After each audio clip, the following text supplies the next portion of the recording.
할렐루야. 기독교는 사랑의 종교입니다. 옆 사람과 예수 그리스도 안에서 사랑합니다 라고 인사합시다.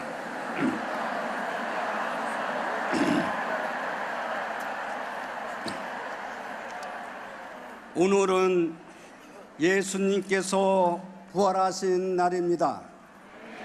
예수님께서 죽음의 권세를 깨뜨리시고 사흘 만에 부활하신 승리의 날입니다. 부활의 기쁨과 승리가 오늘 예배드리는 모든 분들의 심령에 충만하기를 주의 이름으로 축원합니다. 사랑하는 성도 여러분, 부활하신 예수님은 오늘 이 시간에도 우리를 만나러 이 자리에 오셨습니다. 우리 모두 부활하신 예수 그리스도의 생명으로 새롭게 변화되어 예수 그리스도의 사랑을 온 세상에 널리 전하는 성도들이 되기를 간절히 바랍니다. 기독교는 죽어야 사는 종교입니다. 십자가 없이 부활이 없고 십자가가 없이 사랑과 용서가 없습니다. 십자가와 부활을 믿어야 구원을 받습니다. 십자가에서 죽으시고 부활하신 예수 그리스도가 복음의 핵심입니다. 오늘 본문에 엠마오로 가는 두 제자는 예수님을 따라 다니던 사람들이었습니다. 그들은 예수님께서 고통 가운데 있던 이스라엘 백성을 구원해 주실 거라고 굳게 믿었습니다. 그러나 예수님은 그들의 기대와 달리 십자가에 못 박혀 돌아가셨습니다. 그들은 절망에 빠져 옛 모습으로 돌아가고 있었습니다. 사랑하는 성도 여러분, 저는 본문에 나오는 무기력한 두 제자의 모습에서 오늘 우리의 모습을 봅니다. 믿음을 잃어버린 그들의 모습은 지금 한국 교회의 모습입니다. 두 제자처럼 그리스도의 생명력을 잃어버린 한국 교회가 어떻게 하면 부활의 생명을 회복할 수 있겠습니까? 첫째, 예수 그리스도가 내 안에, 내가 그리스도 안에 있어야 합니다. 부활하신 예수님께서는 절망 가운데 있던 두 제자에게 찾아오셨습니다.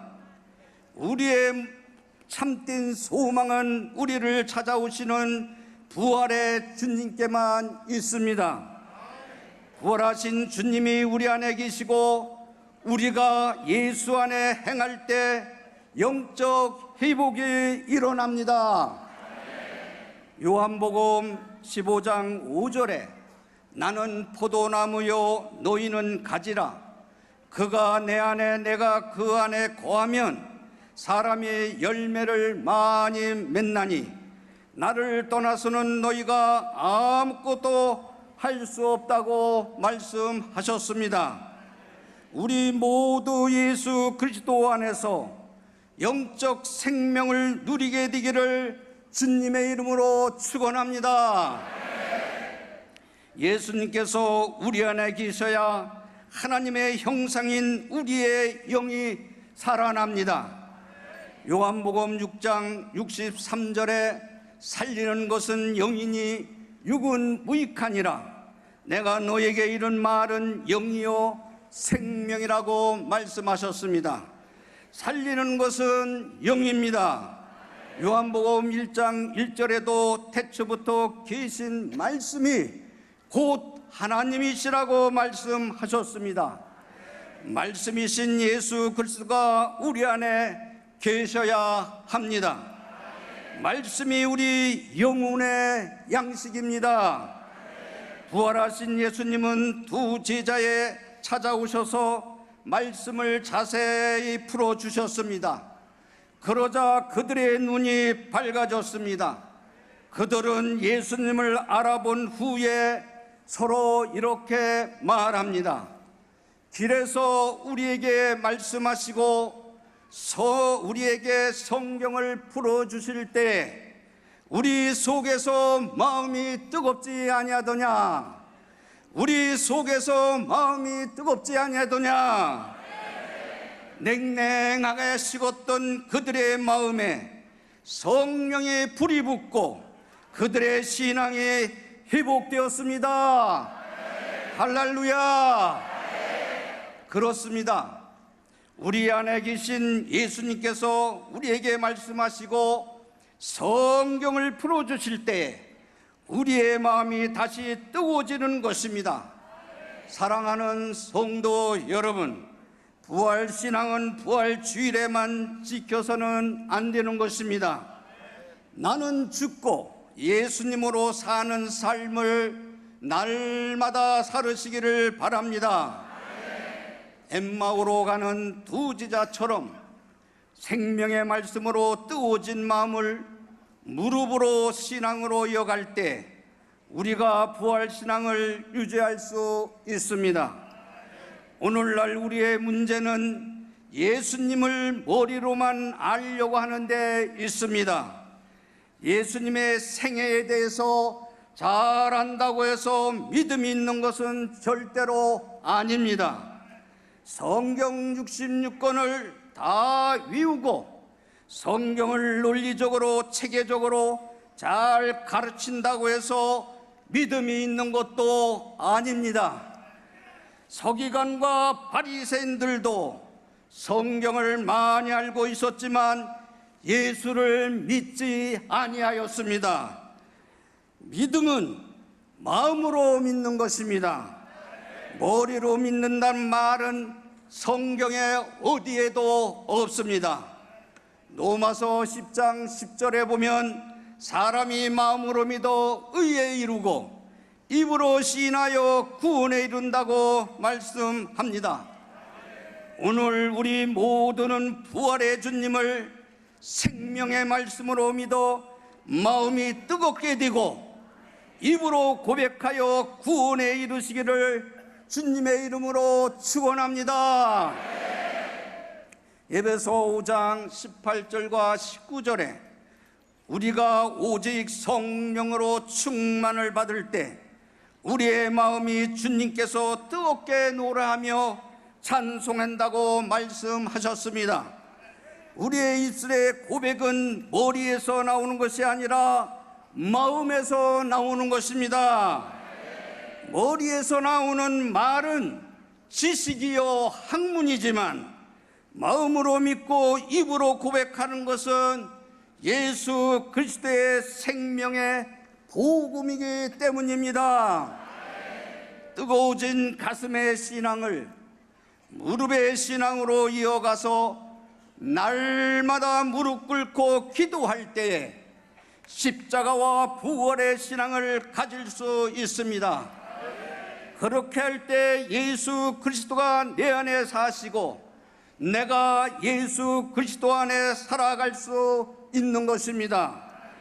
오늘 여기에 함께한 우리 모두가 부활의 주님을 가슴의 신앙과 무릎의 신앙으로 만나서 한국 교회가 성령 충만하고 다시 부흥하는 역사가 일어나기를 주님의 이름으로 축원합니다.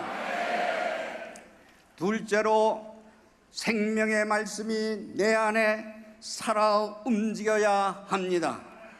한국 교회는 평양 대부흥운동으로 성령의 역사를 뜨겁게 체험했지만은 선교 130년이 지난 지금 거룩한 신앙의 열정을 잃어버렸습니다.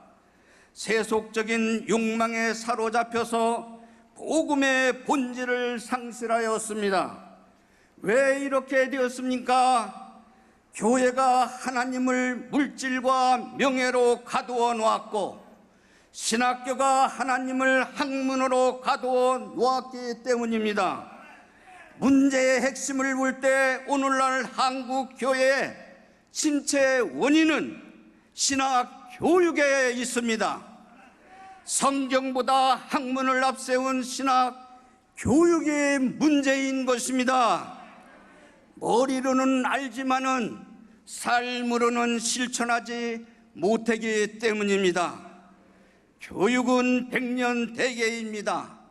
신학 교육이 이대로 간다면 미래의 한국교회는 지금보다 더 희망이 없습니다. 신학자들이 학문에 사로잡혀 있어 그들에게 배운 신학생들이 영혼이 메말라 가고 있습니다. 사랑하는 성도 여러분, 지금 신학생들이 영혼이 메말라 가고 있다는 것입니다.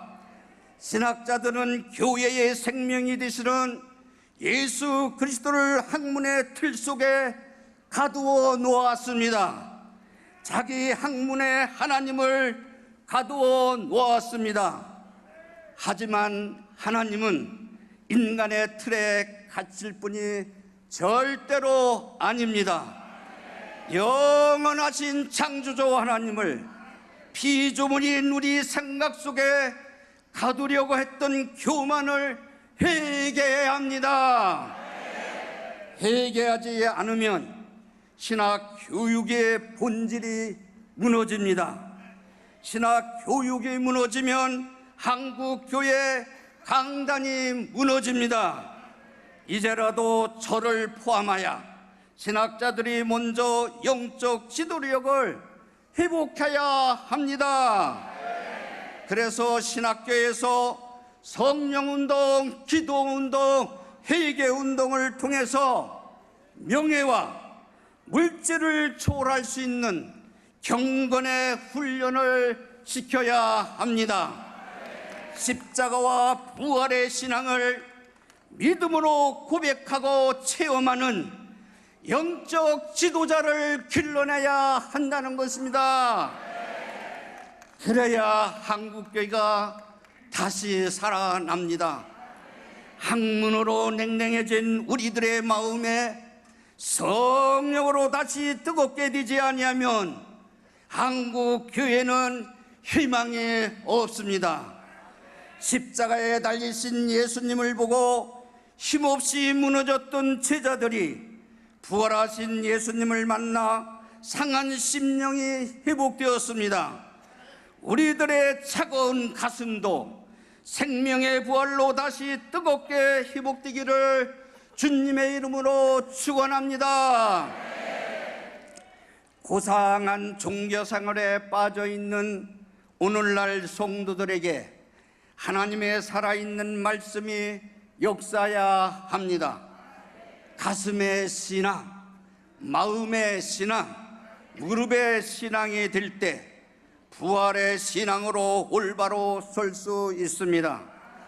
요한복음 11장 25절과 26절에 예수님께서는 나는 부활이요 생명이니 나를 믿는 자는 죽어도 살겠고 무릇 살아서 나를 믿는 자는 영원히 죽지 아니하리니 이것을 네가 믿느냐라고 우리에게 묻습니다.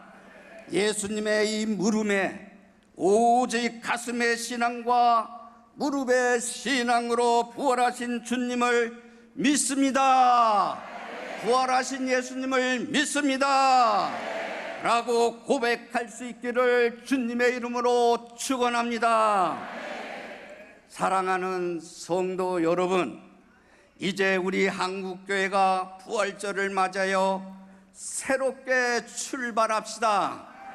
한국교회 초기에 가난하고 못 먹고 힘들 때에 오직 예수님만 의지했습니다. 그래서 예수님의 이름을 부르며 기도에 전념했습니다.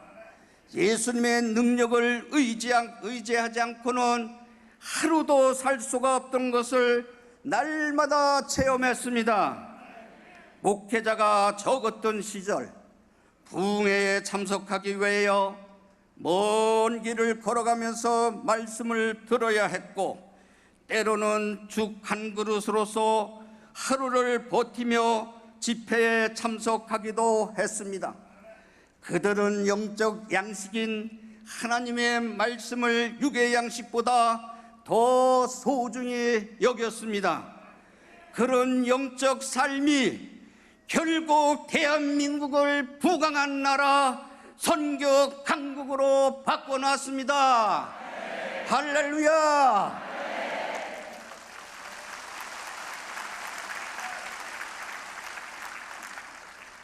하지만 지금은 교회의 물질이 넘쳐나면서 예수님의 이름을 입술로만 부르는 것 같습니다. 예수님의 능력보다 자기 자신의 능력을 의지하고 있습니다. 그래서 우리를 살리시는 성령의 뜨거운 역사를 체험하지 못하고 있습니다. 오늘 본문에 예수님께서 두 제자에게 찾아오셔서 말씀을 풀어주실 때에 놀라운 회복이 일어났습니다. 여기서 말씀을 풀어주신다는 것은 성경을 인간 이성으로 해석한다는 말이 아니라 성령의 감동으로 기록된 말씀을 성령께서 우리에게 풀어주시고 우리의 가슴을 뜨겁게 하신다는 말입니다. 하나님의 말씀은 성령의 역사심을 통하여 예수 그리스도의 생명으로 우리 속에 역사하는 것입니다. 하나님의 말씀이 내 속에 살아 움직이는 축복을 받으시기를 주님의 이름으로 축원합니다. 사랑하는 성도 여러분, 우리는 세속화된 한국교회에 오직 생명의 말씀이 충만하도록 주님께 부르짖어야 합니다. 디모데전서 2장 1, 2절에 보면 모든 사람을 위하여 간구와 기도와 도구와 감사를 하되 임금들과 높은 지위에 있는 모든 사람을 위해서 하라고 말씀하셨습니다.